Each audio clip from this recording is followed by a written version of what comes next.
बिस्मिल्लाहिर्रहमानिर्रहीम इक़रा बिस्मि रब्बिकल्लज़ी खलक़। अऊज़ु बिल्लाहि मिनश्शैतानिर्रजीम। बिस्मिल्लाहिर्रहमानिर्रहीम।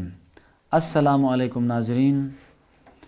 प्रोग्राम आओ कुरान सीखें के साथ मैं हूं अबरार हुसैन। सच टीवी के ज़रिए से आम फहम अंदाज में कुरान करीम सिखाने की कोशिश करते हैं। कुरान करीम किताब हिदायत है। कुरान करीम परवरदिगार आलम ने इसलिए ही भेजा है ताकि इस पर अमल करें और एक अच्छी ज़िंदगी बसर कर सकें और आखिरत में भी कामयाब हो सकें। कुरान करीम का सबसे पहली आयत बिस्मिल्लाहिर्रहमानिर्रहीम। अगर हम बिस्मिल्लाहिर्रहमानिर्रहीम पे अमल करें तो हमारी ज़िंदगी सुधर सकती है। कोई भी काम जब भी कोई मुसलमान शुरू करता है तो अल्लाह के नाम से शुरू करता है। जब खुदा के नाम से शुरू करता है कि मैं शुरू करता हूँ अल्लाह के नाम से जो निहायत ही रहम करने वाला बहुत बड़ा मेहरबान खुदा है, अजीम रहमतों वाला और दायमी रहमतों वाला परवरदिगार आलम। जब इस नीयत से दिलो जान से शुरू करता है तो न किसी पे जुल्म करेगा, न किसी को धोखा देगा। जब घर से निकलते वक्त सुबह सवेरे बिस्मिल्लाहिर्रहमानिर्रहीम कह के एक मुसलमान निकलता है तो वापस आने तक उसकी ये ज़िंदगी, उसकी हर सांस, हर फिक्र, हर कदम इबादत में शुमार होगा। उसका वो सवाब समेट रहा होगा और उसकी ज़िंदगी इबादत में गुजर रही होगी उस वक़्त कि उस पर अमल करें। जब बिस्मिल्लाह कहने के बाद जब घर से निकलता है तो कभी भी लेन देन में, तमाम मामलात में दूसरों को धोखा नहीं देगा, झूठ नहीं बोलेगा। तो एक बिस्मिल्लाह पे अमल करने से पूरा माशरा सुधर सकता है। तमाम इंसानियत के लिए आप और हम रहमत बन सकते हैं। मुसलमान कभी भी किसी को धोखा नहीं देगा, मुसलमान कभी भी किसी को जुल्म नहीं देगा। जो खुदा का नाम लेकर किसी काम को शुरू कर चुका हो, खुदा के नाम से अगर कोई फ़र्द किसी काम को शुरू कर चुका हो तो वो कभी भी किसी को धोखा नहीं दे सकता है।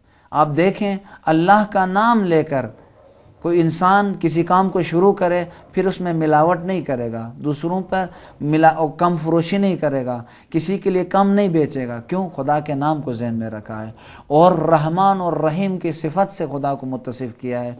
और जब खुदा को रहमान और रहीम के सिफत से पुकार रहा हो तो ख़ुद भी किसी पर रहीम बनेगा, किसी पर रहमान बनेगा, किसी पर जुल्म नहीं करेगा। अगर किसी ने उसके साथ ज़्यादती की हो माफ़ कर सकता है तो माफ़ करेगा। तो बिस्मिल्लाह पे अमल करने से हमारी ज़िंदगी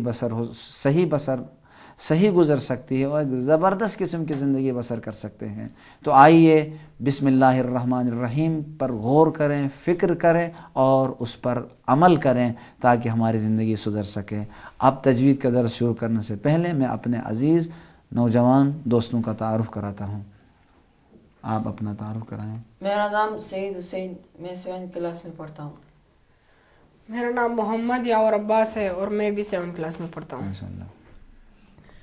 मेरा नाम मोहम्मद हाजी है और मैं 7th क्लास में पढ़ता हूँ। मेरा नाम अली मेहदी है, मैं 7th क्लास में पढ़ता हूँ।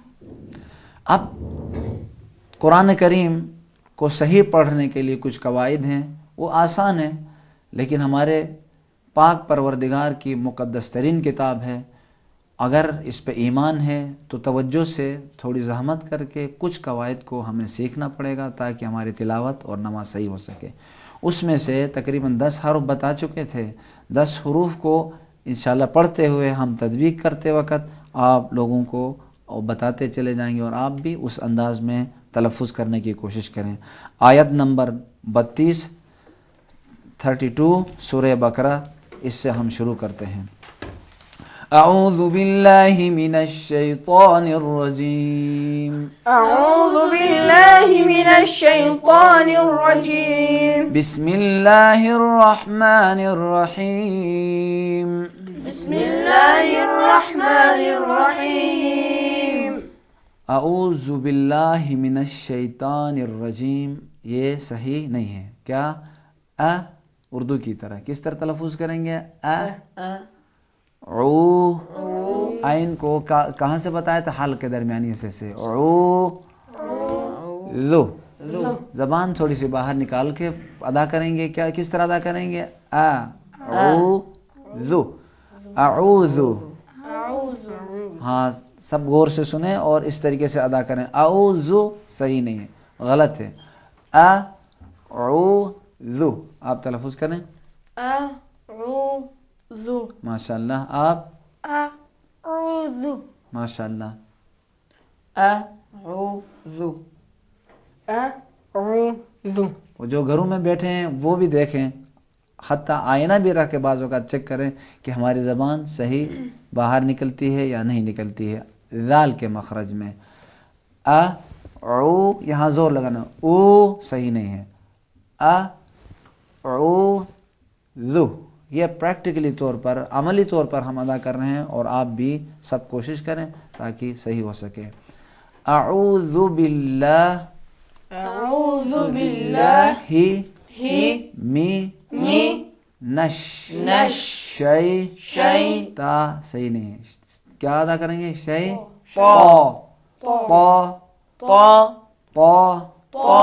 निर जीम।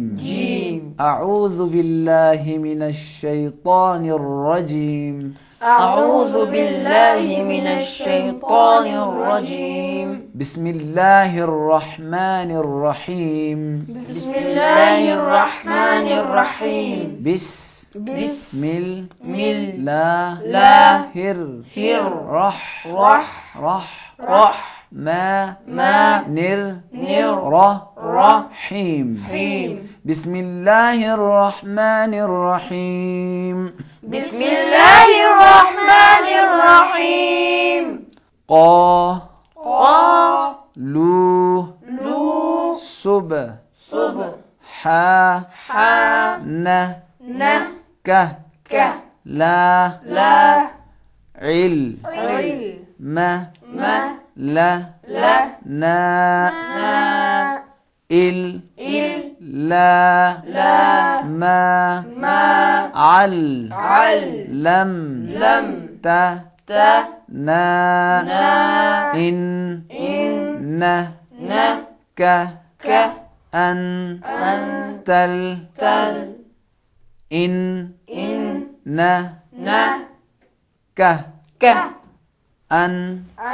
इन्नक अंतल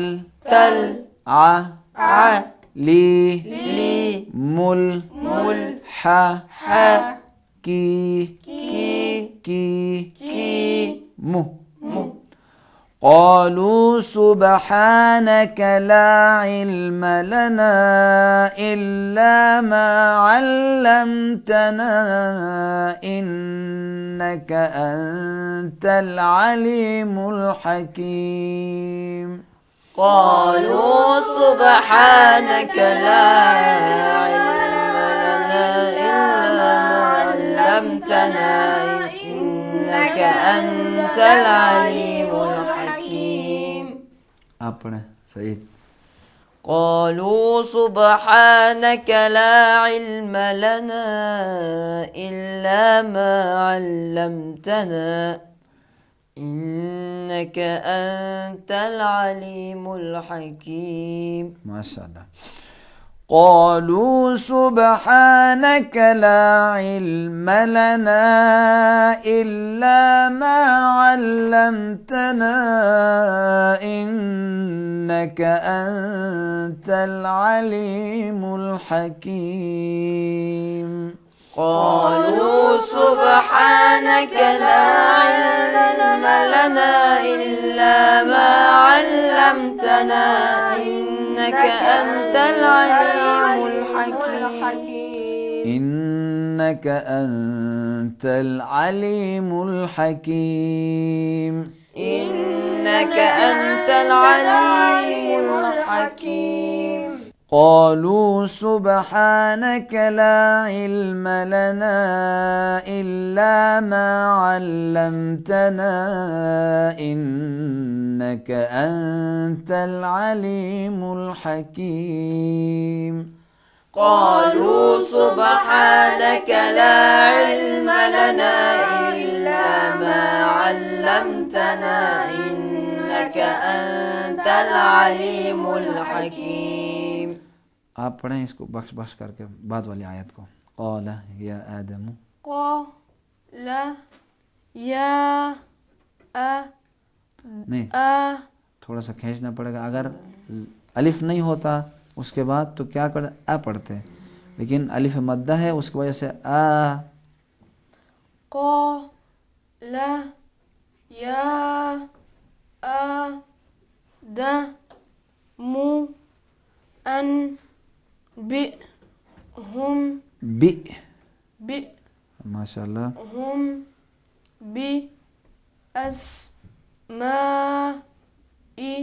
بأسمائهم فلما أنبأهم بأسمائهم बस यहाँ तक पढ़ें मिला के। قال يا آدم أنبئهم بأسمائهم فلما أنبأهم بأسمائهم माशाल्लाह। उसके बाद अली बख्श बख्श कर पढ़ो पहले।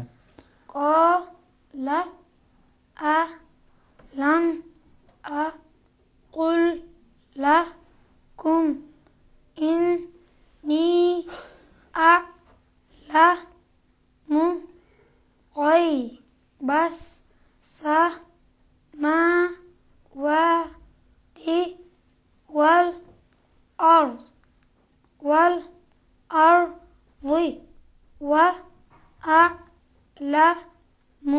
وأعلم ما تبدون وما كنتم تكتمون। अब मिला के पढ़ें। قال ألم أقل لكم إني أعلم غيب السماوات والأرض وأعلم ما تبدون وما كنتم تكتمون. قال يا آدم أنبئهم بأسمائهم. قال يا آدم أنبئهم بأسمائهم. इख्फाए बा में मीम में ज़रा वो करें। قال يا آدم أنبئهم بأسمائهم. قال يا آدم أنبئهم بأسمائهم. فلما أنبأهم بأسمائهم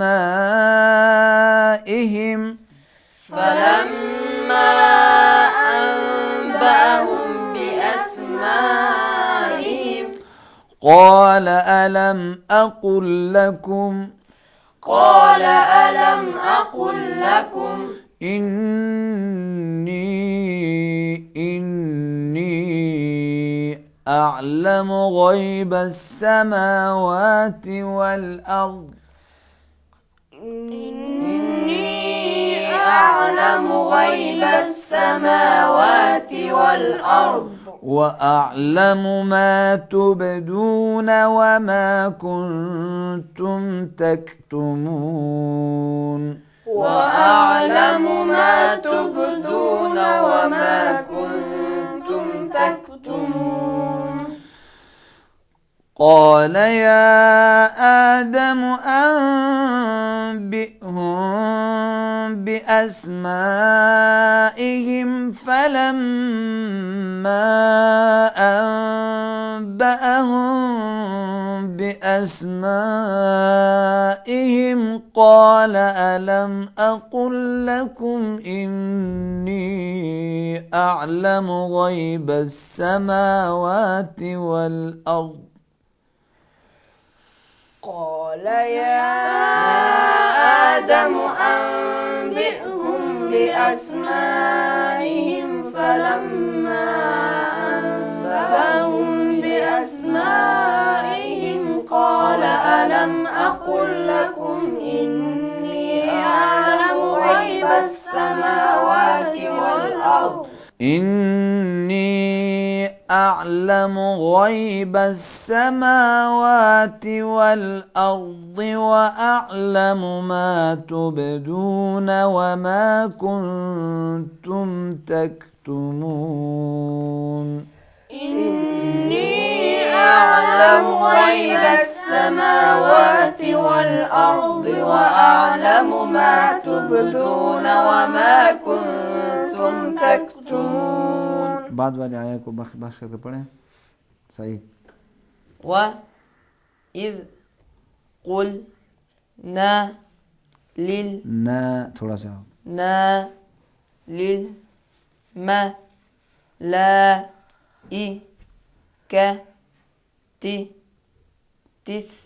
यहाँ पे मिलाएंगे. क्यों बात वाले से मिलाना है? अलग से पढ़ें ती उस जुदू अलग से पढ़ेंगे तो, लेकिन अगर मिला के पढ़ेंगे तो क्या पढ़ेंगे? तिस जू दू ली आ द म फ स ज दू इल ला इब ली स अ बा वस तक واستكبر وكان من الكافرين. अब पढ़ें मिला के पढ़ें. وإذ قلنا للملائكة اسجدوا لآدم فسجدوا إلا إبليس أبى واستكبر وكان من الكافرين. وإذ قلنا للملائكة اسجدوا لآدم فسجدوا إلا إبليس وإذ قلنا للملائكة اسجدوا لآدم فسجدوا إلا إبليس أبى واستكبر وكان من الكافرين. إلا إبليس أبى واستكبر وكان من الكافرين. وإذ قلنا للملائكة اسجدوا لآدم فسجدوا إلا إبليس أبى واستكبر وكان من الكافرين.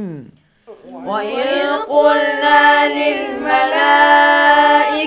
اسجدوا لآدم فسجدوا إلا إبليس أبى واستكبر وكان من الكافرين. माशाअल्लाह.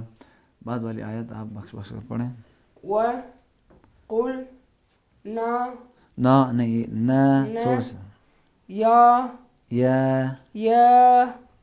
आ द मुस्कुन अन त व जौ जु कल जन न त व कु ला मिन हा را غدا حيث شئت ما ولا تقربا هذه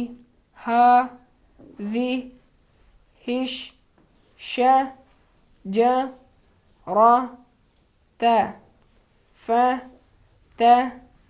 فتكونا नहीं मी कहेंगे तो भी ये वाजिब है. मी मीन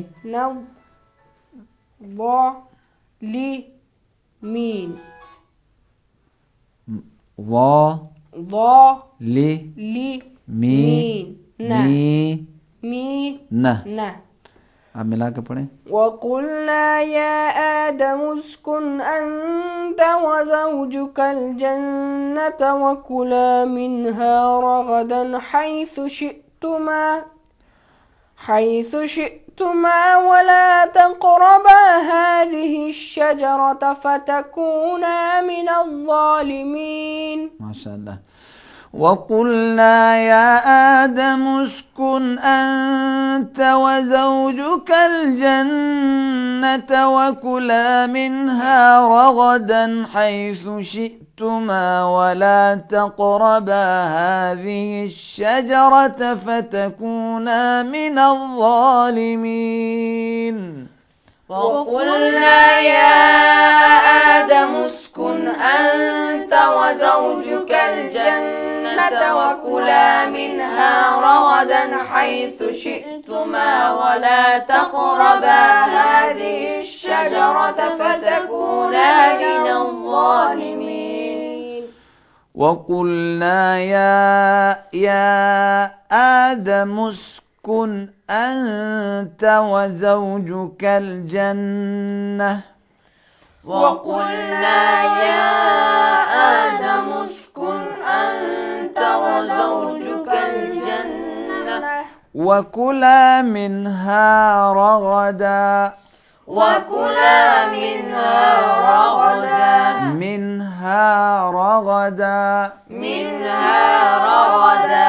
حيث شئتما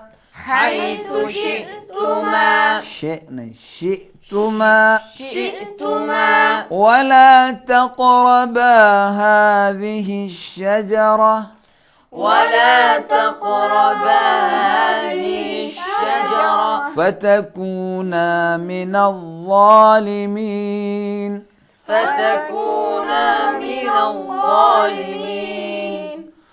وقلنا يا آدم اسكن أنت وزوجك الجنة وكلا منها رغدا حيث شئتما وقلنا يا آدم اسكن أنت وزوجك الجنة وكلا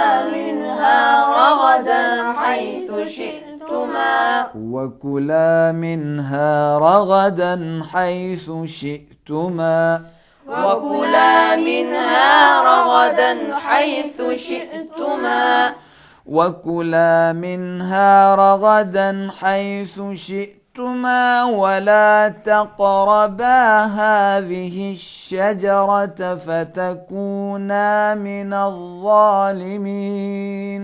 وكلا منها رغدا حيث شئتما ولا تقربا هذه الشجرة فتكونا من الظالمين. इसी को इब्तिदा से मैं पढ़ता हूँ, आप गौर से सुने। قالوا سبحانك لا علم لنا إلا ما علمتنا إنك أنت العليم الحكيم. قالوا سبحانك لا علم لنا إلا ما علمتنا إنك أنت العليم الحكيم. قال يا آدم أنبئهم بأسمائهم فلما أنبأهم بأسمائهم قال ألم أقل لكم إني أعلم غيب السماوات والأرض وأعلم ما تبدون وما كنتم تكتمون. وإذ قلنا للملائكة اسجدوا لآدم فسجدوا إلا إبليس أبى واستكبر وكان من الكافرين وقلنا يا آدم اسكن أنت وزوجك الجنة وكلا منها رغدا حيث شئتما